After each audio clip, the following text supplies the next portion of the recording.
And now what we've got is the real meat of today. A gentleman called Ashley Jones, who will talk about the Nobel Prize. It's always there, it's always been there as far as we're concerned, and it's a subject which is a big subject at certain times of the year, and then it seems to disappear again.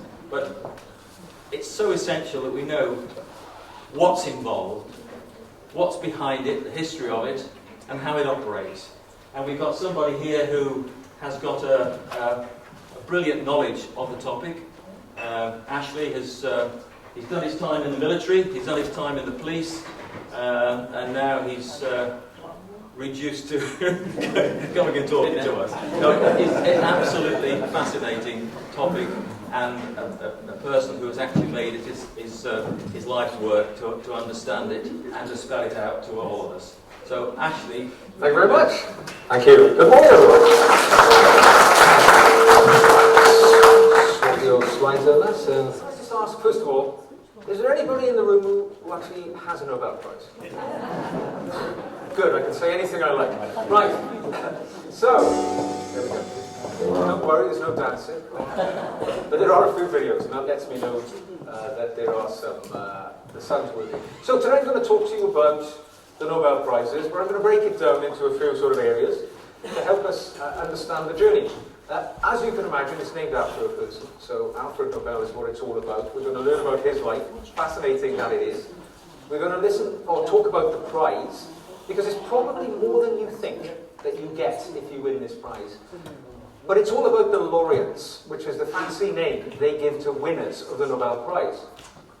And the names which have won this prize are etched into the annals of history, without a doubt. And also the legacy.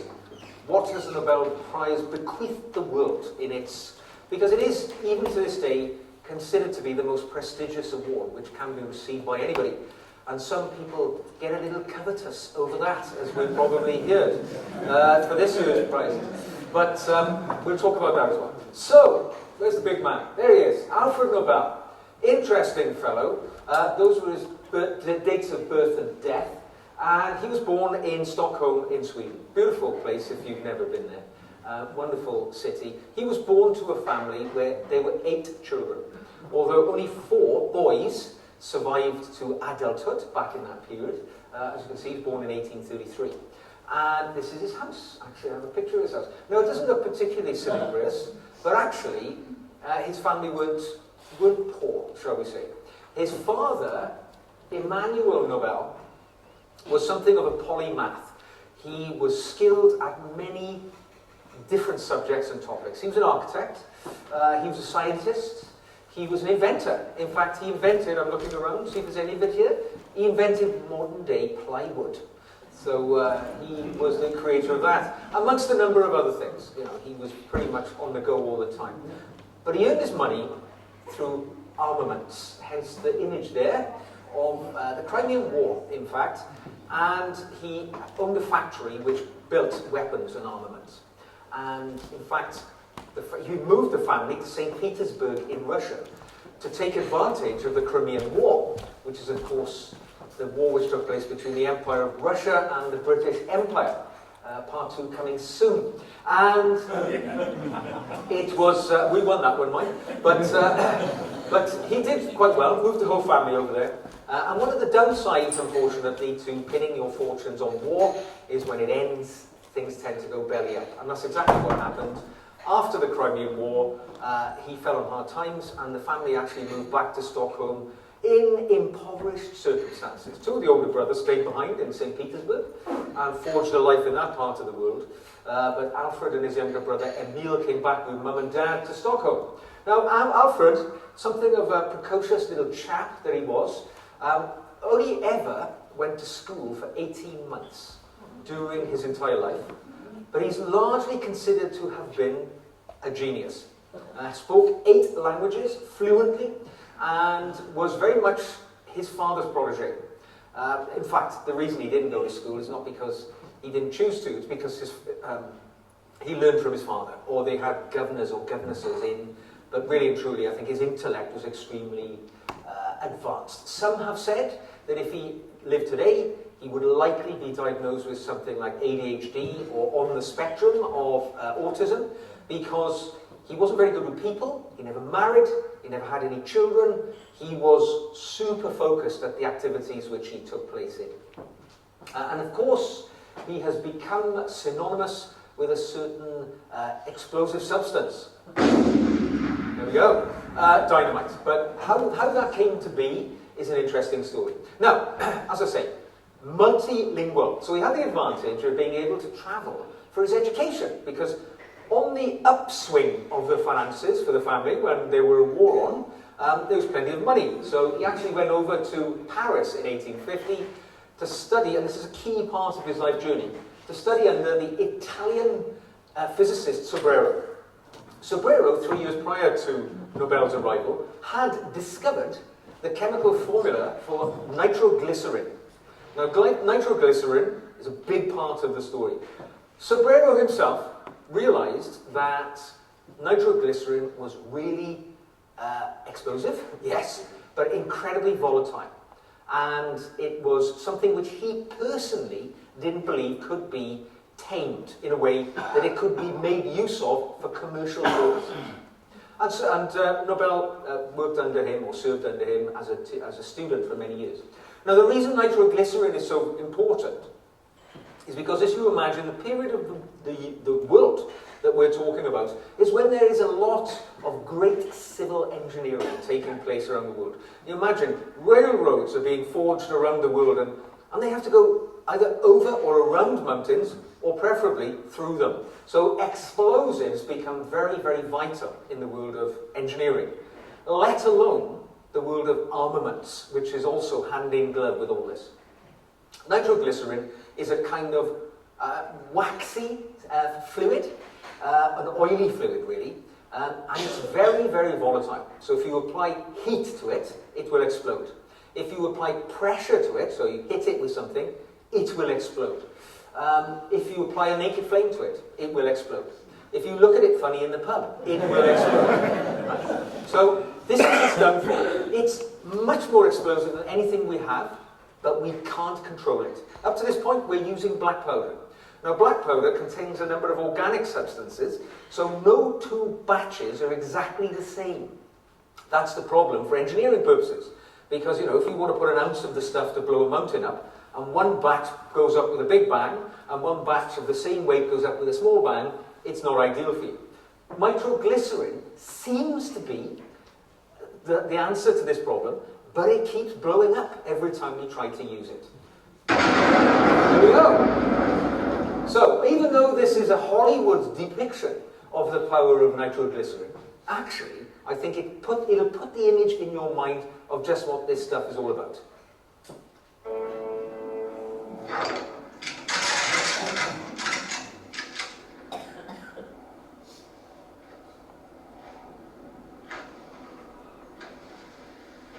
I wouldn't do that if I were you. Why?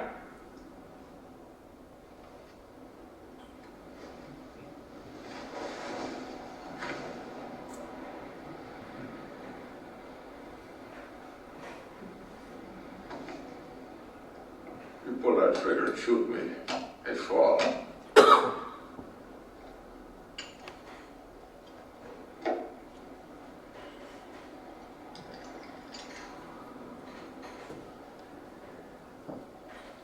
And if I fall, they'll have to alter all maps.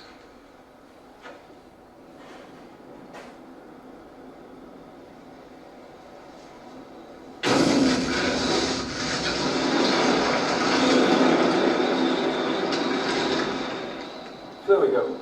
So, aside from learning James Coburn can't pull off an Irish accent, what we've learned there is nitroglycerin very, very dangerous in its liquid form. And this is what stops it being used commercially. But Nobel, as I say, has this idea that he can do something with nitroglycerin. Now, he goes off to America, he speaks English fluently, and he studies under the Swedish inventor Ericsson. In fact, Ericsson, you'll see the thing in his hand, that's the USS Monitor, the first ever ironclad US warship. He invented that. Whilst in America, Nobel registers his first of 355 patents, which actually was a gas meter, but the majority of Nobel's patents were for military and armaments. Back in Stockholm, the family have now gathered some money together. They've got a little bit of a research factory going on, making some armaments, and they are still fixated on nitroglycerin. There's some experiments are taking place in a shed in the family factory. An accident takes place, and Nobel's younger brother, Emil, and 5 members of the factory are killed in an explosion. So nitroglycerin is not something to play around with. However, as is often the case, it was an accident which led to Nobel's discovery.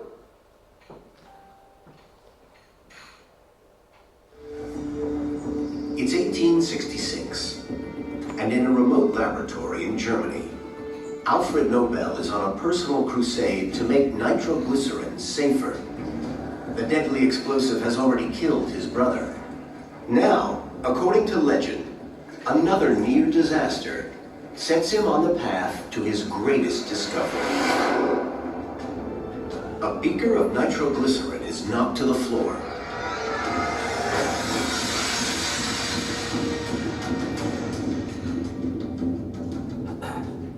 So 2 things there. Firstly, Alfred Nobel was 24 when this happened.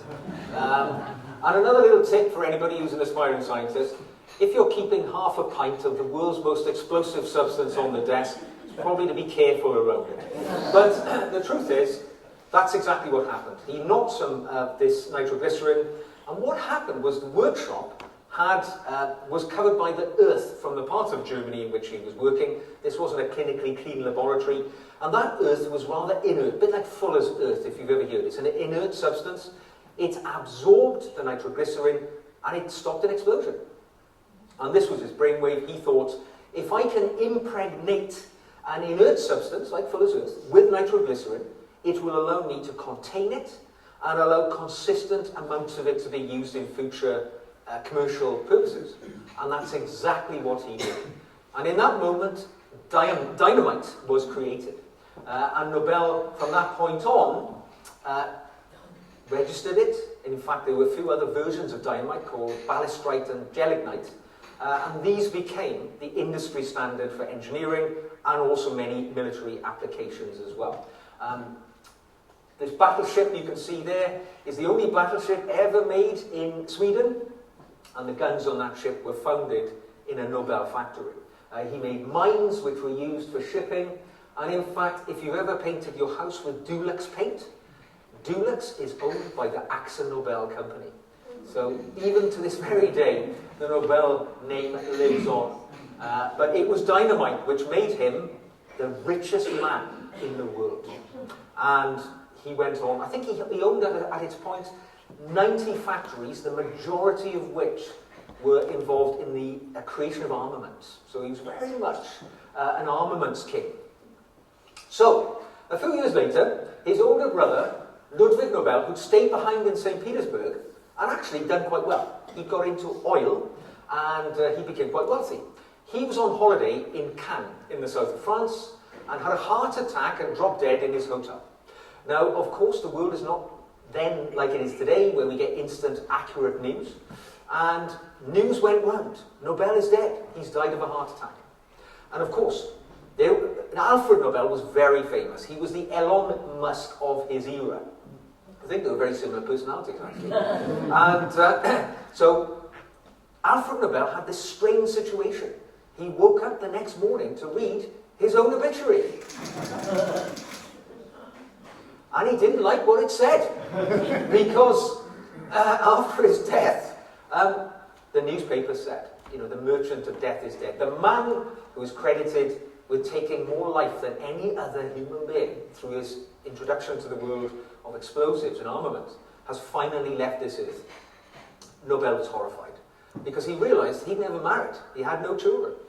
He had no legacy. His only legacy would be that he was the merchant of death.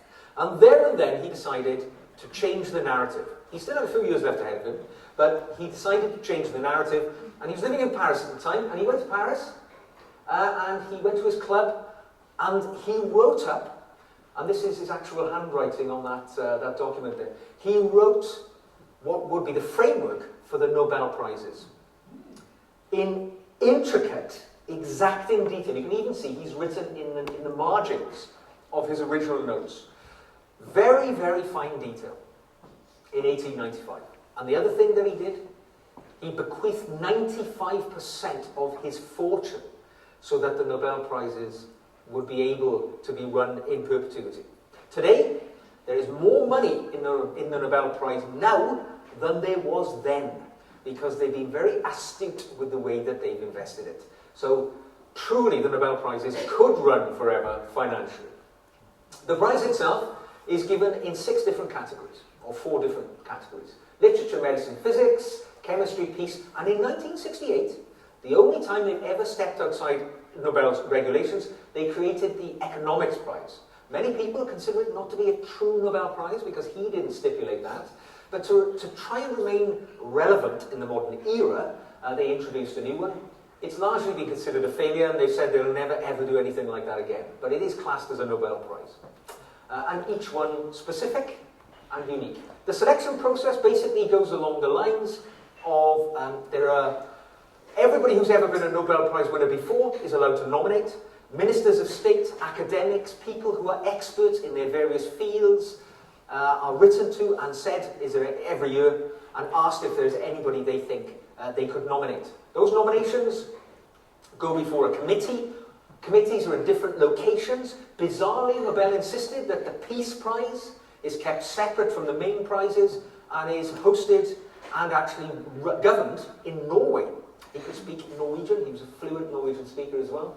But each one of the different Nobel Prizes, or the ones you see there, various committees actually sit and a democratic process by the committee members select the people who win. They get around about 3,000 nominations a year. About 300 make the final list. They write reports on them, they fully understand what those people have done, and then they vote. So it is a democratic process. So they keep it very secretive. They don't tell us a great deal about it, but every so often, just so the awards retain their esteem and prestigious nature, they give us little snippets. So here's one they gave us a few years back, 2016. Juan Manuel Santos, at the time, was the president of Colombia. He was that year's Nobel Peace Prize winner. And they've just told us that, and they never tell you who's been nominated, it's all a secret, but that year there were 376 candidates. The Peace Prize is the only one which can be won by an organisation or a person, right? So either or. 228 individuals, 148 organisations were considered that year, and President Santos was the ultimate winner. So it gives us an idea. I mean, it's not a competitive process, you don't know you're in this, but it gives you an idea of just how many people are considered.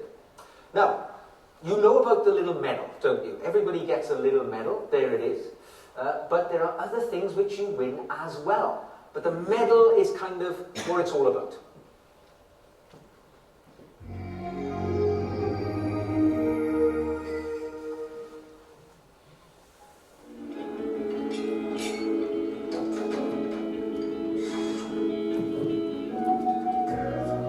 The Nobel medals have had the same design since 1901. All except the Peace Medal, which is cast at the Royal Mint in Norway, are made at the Swedish Mint. Each medal is individually inscribed and plated with 24-karat gold. At the Nobel Prize award ceremony in Stockholm, His Majesty the King of Sweden hands each laureate a diploma and a medal. And on the same day in Oslo, the Peace Prize is presented by the chairman of the Norwegian Nobel Committee in the presence of the King of Norway. So there we go. And that bit about Norway, the Mint, all Alfred Nobel's instructions, all his instructions. Each medal has a picture of Alfred Nobel on the obverse, and on the reverse you've got the various sort of images relating to various Latin and Greek things which are relevant to the various types of award for chemistry, physics, and so on. They have a value, a significant value. There's a relatively small number of these in circulation. and the values have gone up and up and up. Now, they largely are held in museums, and only once has one ever been sold at this point while the recipient is still living. Most of them end up on the market, if they ever end up on the market, because they're nationally significant things. The most recent was the one which was sold when James Watson was still alive. He'd fallen on hard times, he had to sell it. You can see it sold for 4.7 million US dollars. That award was promptly bought by a Russian oligarch who took that award and handed it straight back to James Watson and said, something of this significance should never have to be sold. So he ended up back with his Nobel Prize and a pile of money.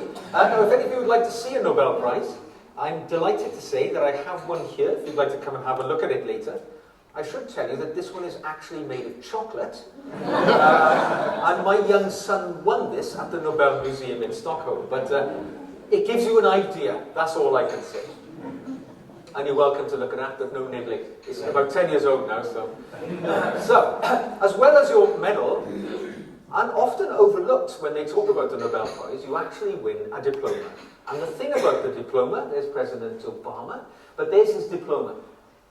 The piece of artistry you can see there, the piece of art, it's an original piece of art, commissioned by the Nobel Prize Committee from an indigenous Swedish artist, and each one is unique and special to the recipient. The artists are not told who's won, but they're given just enough information to understand why they won, so that they can create a work which is relevant. And over the years, this is Peter Higgs, the physicist. You get a bit of physics from that. Some of them you don't get, some of them look like a blodge, but they are unique, and each one is a piece of art. This is one for a charity relating to child refugees, so you can see what that's all about. Jimmy Carter, former president, chicken, whatever that is.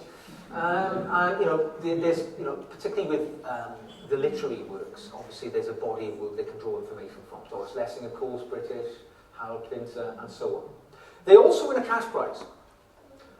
11 million Swedish krona, or that is about 950,000 British pounds. So quite a nice chunk of money. Now, the way the Nobel Prizes works, you will notice sometimes, quite often, that it's not just one person who wins an award. It's possible for up to 3 people to win one Nobel Prize. So the physics prize can be split 3 ways. They each get a medal, they each get a diploma, but they've got to share the money. So they're a little bit tight on that front. But if you win it on your own, you're doing all right. The actual awards themselves, as you might have heard when they mentioned the medal, are given out at a big ceremony on the anniversary of the death of Alfred Nobel, which is coming up shortly. So you would have heard they were announced at the beginning of October, the birth date of Alfred Nobel, and the death date, they are actually handed out in person. There's a little bit of a gap between them both. It's in the Royal Opera House in Stockholm, and also in Norway, simultaneous timing, Alfred Nobel's instructions, and it's a big white tie event. It is the second most watched televised event in Sweden. What do you think the first is? The Eurovision Song Contest. So they're not that cultured, are they? Here's an idea of what it's like. Is determined to confront what we believe with what we can know, just like Alfred Nobel. It is an honor and a privilege for me to convey to you, on behalf of the Royal Swedish Academy of Sciences, our warmest congratulations. May I now please ask you to step forward and receive your prize from His Majesty the King. Professor Angus Deaton, a British and US citizen. He's born in 1945 in Edinburgh. He is affiliated now with the Princeton University in the United States of America.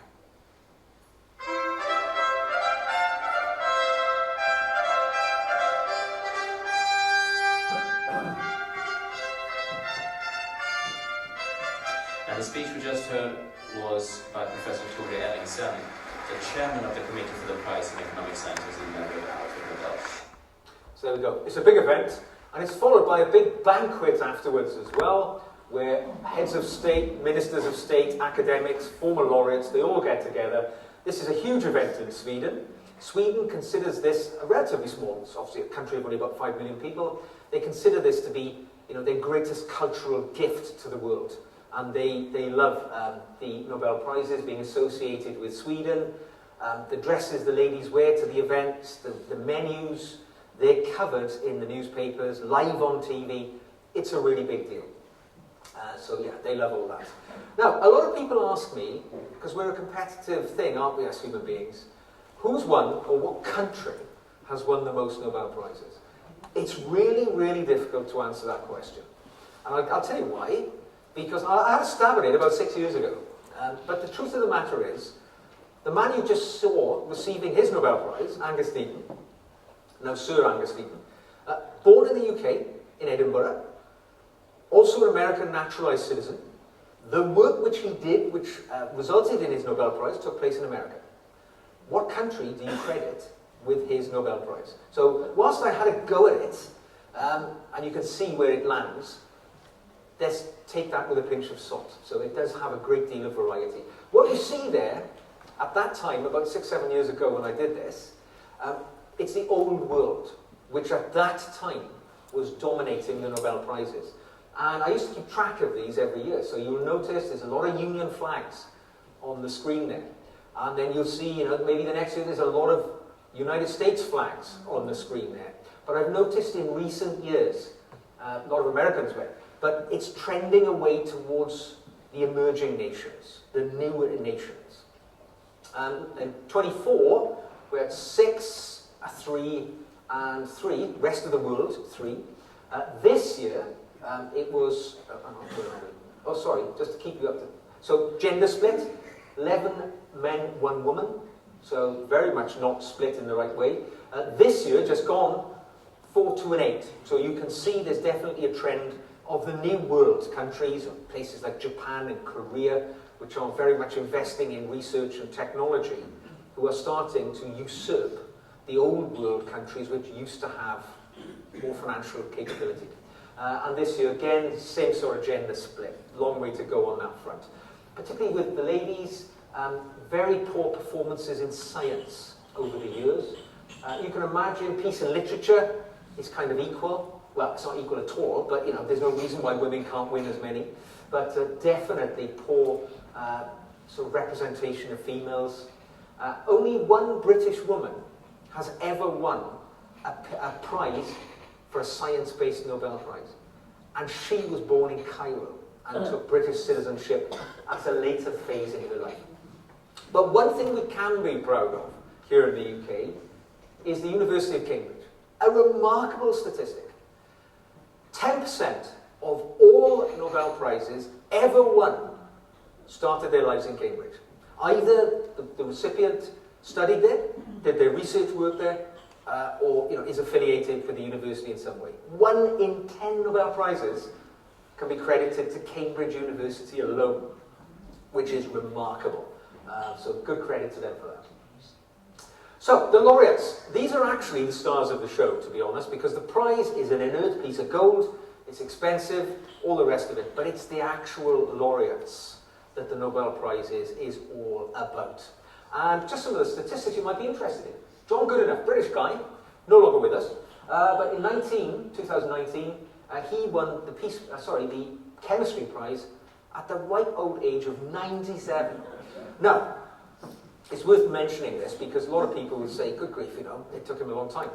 The Nobel Prizes are often given, originally they were considered to be for relatively short bodies of work, because obviously when they first came out, they didn't have a big portfolio to draw from. But now, they're largely often given for people for a lifetime of endeavour, when a full career is behind them. So you tend to find people a little bit older receiving the Nobel Prizes. If you find somebody in their 50s getting one today, they're considered young. Of course, there are exceptions. Malala Yousafzai won the Nobel Peace Prize in 2014 at 17 years of age. Of course, she survived an assassination attempt when she was active in the world of women's rights and girls' rights in the Islamic community, and she very nearly lost her life, and she received the Peace Prize. I think it unlikely we will ever find somebody receiving a Peace Prize, or any prize, younger than that. The Peace Prize really the only one which can be won by young people, but yeah, I doubt we'll see another one like that. Most prizes, so the International Committee for the Red Cross, remember the Peace Prize can be won by organisations as well as individual people. They've won it 3 times, because their work is largely based around protecting the rights of prisoners of war, so still relevant today and still going strong.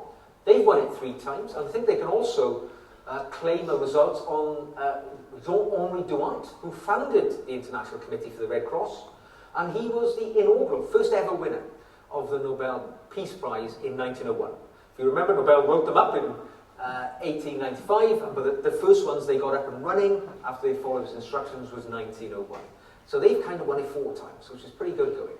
Then we've got families. Now, undoubtedly, you've heard of Marie Curie, of course, polonium and radium and all that sort of thing, some physics. So she, jointly with her husband Pierre, won the Nobel Prize in 1903. And then later, she individually won the Nobel Prize for Chemistry in 1911. Not satisfied with having 3 Nobel Prizes on the mantelpiece, their daughter Irene, she went on to win the Nobel Prize for Chemistry in 1935 as well. So no pressure on the grandkids in that family. You're not getting away with a bad report in physics or chemistry there.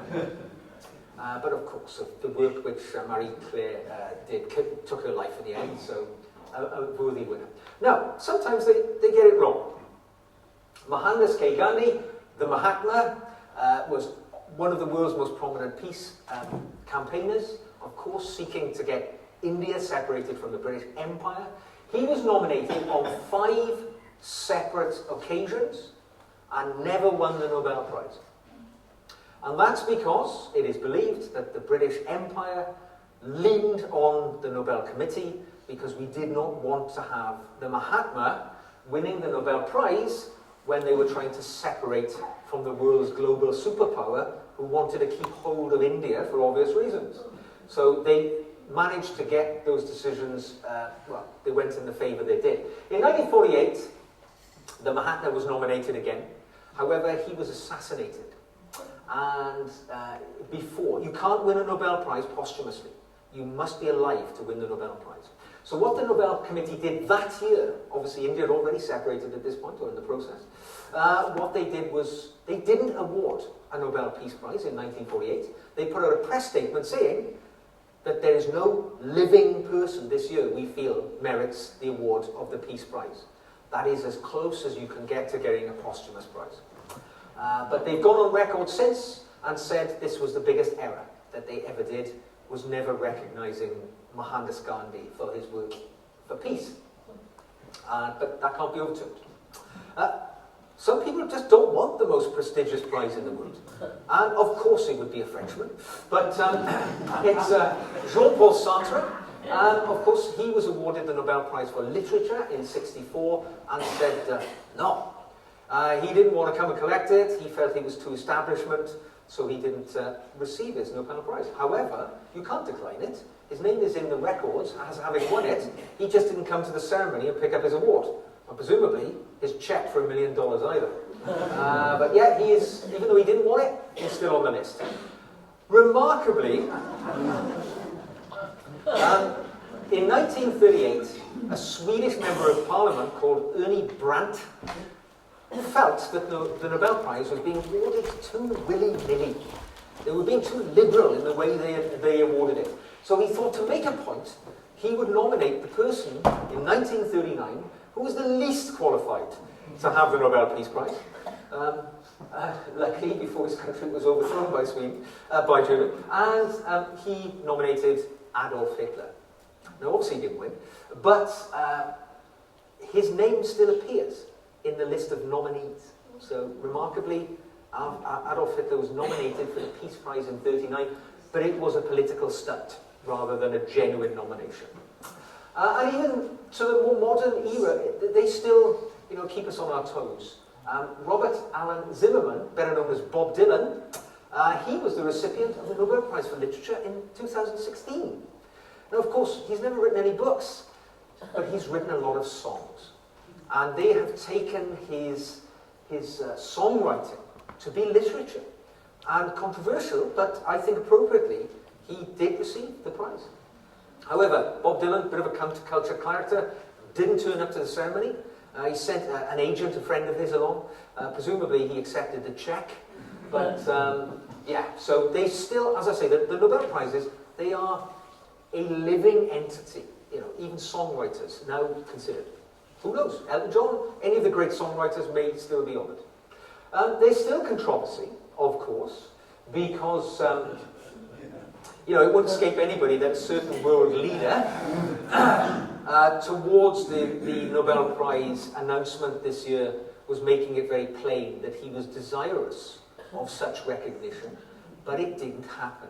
So they are sort of saying, no, you know, it is well, it is transparent, but it's not publicly known. The way that they operated, he didn't get it. Will he get it in the future? Who's to say? Who's to say?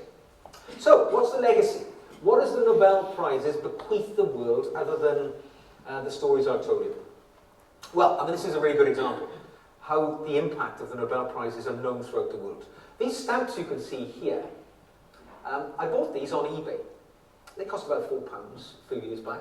And they are stamps celebrating the Nobel Prizes issued by the Republic of Chad in Africa. A country which has never had anybody win a Nobel Prize until, as far as we know, never been nominated for one. But it just goes to show the reach of the Nobel Prizes, that even in a country devoid of any success in the Nobel Prize, that they celebrate the Nobel Prizes even there. I won't point out the obvious mistake. There's somebody there who didn't win one, but we'll let that slip. But one of the things which I think most fascinating about the Nobel Prizes is not the people you see on the screen now. These are the laureates who you all know. You recognize every one of them probably. You might not know why they've won the various prizes, but I don't think there's anybody there you wouldn't know. Ernest Hemingway in the sweater, Winston Churchill. Literature Nobel Prize winner for his body of written work in 1952. And you know the rest. Aung San Suu Kyi is the woman in the middle. Martin Luther King, Einstein, Mother Teresa, Desmond Tutu. You look at these and think, of course, they're exactly the people whom I would have expected to see. But what I like about the Nobel Prizes is that they keep alive in our memories and in our conversations today people who you probably wouldn't recognize, even though their work has undoubtedly changed the world more than the people that you've just seen. So you might have heard of Alexander Fleming, the person who discovered, shall we say, penicillin. That discovery that day saved more life than any other discovery in human history. I can tell you this room would be a lot less of us in it if penicillin didn't exist. Because any cut, any blood infection, you were dead.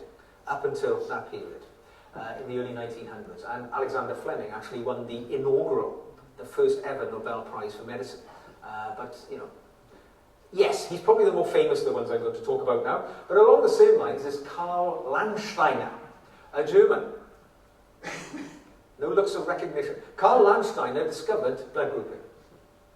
So up until that point, the red stuff, right, if it wasn't your type and it was put into your body, it would kill you.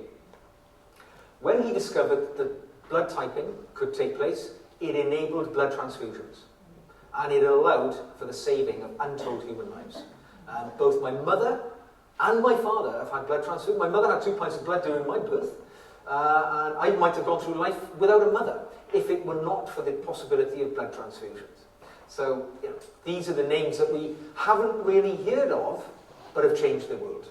And the only reason we're talking about him today is because of the Nobel Prize. And I spelled his name wrong. I left a G out of his Röntgen, but William Röntgen. X-rays. Up until the point that Röntgen discovered the X-ray effect, to look inside the human body, physicians had to cut you open. Up to that point, and remember, this is before penicillin, right? So any infection, you're gone. He created the ability for us to seek medical prognosis without cutting you open. So he could see if you've broken a bone or something else was wrong inside. And changed the way that medicine takes place. Every time I go to the dentist now, I seem to have an x-ray, coming to that age. But yeah, I mean, how many of us have gone through life without having an x-ray? It's so important, taken for granted. Not up to that point. Watson and Crick. DNA in the 1960s. Well, they got their prize in the 1960s. We still have yet to explore the possibilities of DNA. I mean, I was a police officer, a detective, and I know DNA sent a lot of people I encountered to prison for a long time, but its implications in the medical world are still yet to be fully explored. And it will change future generations, undoubtedly, where they are able to filter out the genetic illnesses which take our lives brutally early, and this is their discovery. Rosalind Franklin actually was one of the people involved in the DNA thing as well. She's often, people often say to me, and I've included the slide deliberately, because people say, why didn't she get it? She died before the Nobel Prizes were awarded for the DNA side of things. So I just wanted to set that record straight, because people mistakenly think that there were 3 people involved in the discovery, but the female didn't get recognised. Rosalind actually died before they won the Nobel Prize, and it can't be won posthumously. So I always want to set that straight, just so people don't think poorly of the Nobel Prizes. Now, Norman Borlaug. Norman Borlaug won the Nobel Peace Prize in 1970. He is known as the man who saved 1 billion lives, because he was an agricultural scientist who was dispatched to Asia at a point where droughts and famine were starting to affect that part of the world, and he introduced a system of irrigation and crop management which prevented famine and conservatively prevented the unnecessary deaths of up to 1 billion human beings. No man who has ever lived on planet Earth has been responsible for protecting and saving the lives of more of his fellow human beings. And I bet not one of us in this room had ever heard of him. But today, we are talking about him because he won the Nobel Peace Prize. And that is the legacy of the Nobel Prizes. The people who should be the heroes that we talk about today are not, because they are not exciting and sexy. But we remember them because of the prizes. I actually got involved in the Nobel Prizes because I was on holiday in Sweden I think it was August, and I mistakenly thought that August was summer in Sweden, but actually summer is a 2-day period in June. So I missed it, and I had a young son. You wouldn't believe that now, he's like 6 foot tall, but back then I had to entertain him on a Saturday afternoon, and down the street from our hotel was the Nobel Prize Museum. I walked through the door, the rest is history. You will just about notice, if you've got good eyes, where is it? That where's my little thingy? No, oh, there it goes. Where am I? Oh, just in the hand of my son, Alexander, is the very Nobel Prize which is on the table today. Which he had to do a whole run around the museum and tick off a load of boxes to win it. And I said, sorry son, you ain't eating this. I need it for Tiverton in 10 years' time. So there we go. And just in case there's anything that I missed, I'm just going to remind you of it. The Nobel Prize Awards explained simply. Meet Swedish inventor Alfred Nobel. He's known for inventing dynamite, a breakthrough in chemistry. However, having mostly invented explosives, he worried about how people would remember him. So when he died, he left most of his wealth in a trust to fund what would later be known as the Nobel Prizes. These prizes are a set of annual international awards given for landmark achievements or discoveries made during the preceding year. They are widely regarded as the most prestigious honors in the fields of literature, medicine, physics, chemistry, peace, and economics. A separate committee awards each prize, but the processes are similar. About 3,000 people, usually academics, have the right to nominate candidates. From these, the Nobel committees choose around 300 potential recipients and prepare a report reflecting the advice of experts. The prize-awarding institutions then select the laureates by a majority vote. Each winner receives a gold medal, a diploma, and a sum of money. There is a maximum of 3 laureates per award, except for the Peace Prize, which can be awarded to institutions. You surely know some of the most famous laureates. Ernest Hemingway won for writing The Old Man and the Sea. What would humanity look like without Alexander Fleming, who discovered penicillin? Albert Einstein won for discovering the law of the photoelectric effect. Martin Luther King Jr. showed the Western world that struggle can be won without violence. The only person to win 2 Nobel Prizes in different fields is Marie Curie, one for her work on radiation and another discovering radium and polonium. And the Red Cross won a record 3 Nobel Prizes, mostly for their work protecting the rights of prisoners of war. These are the Nobel Prizes. Make a positive impact and get yours.